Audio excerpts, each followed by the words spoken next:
Hi guys, welcome to Pinoy Talk TV. It's me, your host Lar. And today gagawa tayo ng Saging Con Yelo. So we need 4 to 6 steamed banana or saging na saba. Mas prefer ko frozen kasi mas mabilis na steam na siya. 3/4 cup of brown sugar, 1/4 cup of evaporated milk, 2 cups of ice cubes, and 1 cup of water.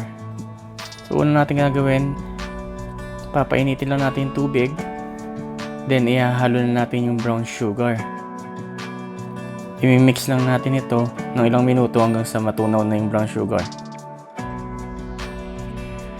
Kapag mainit na yung tubig, ihalo na natin yung steamed banana or yung frozen na saging. Make sure na tow na natin ito bago natin lagay na sa ganun mabilis natin maluluto. So haluin lang natin ito hanggang sa kumapit yung lasa ng sugar sa banana.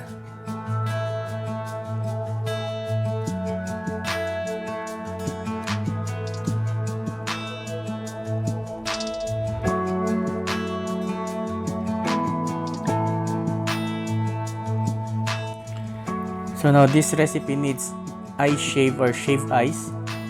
Pero bago natin makuha yung shaved ice, kailangan natin ng ice shaver. So wala tayong ice shaver kaya gagamit tayo ng blender. Ihalo lang natin yung ice and evaporated milk sa blender.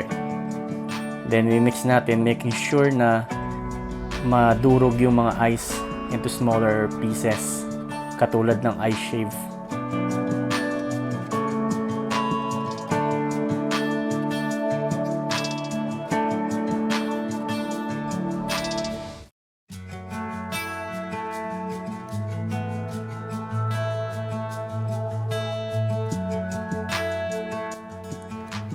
So there you have it guys, ito na ang ating straightforward na Saging Con Yelo.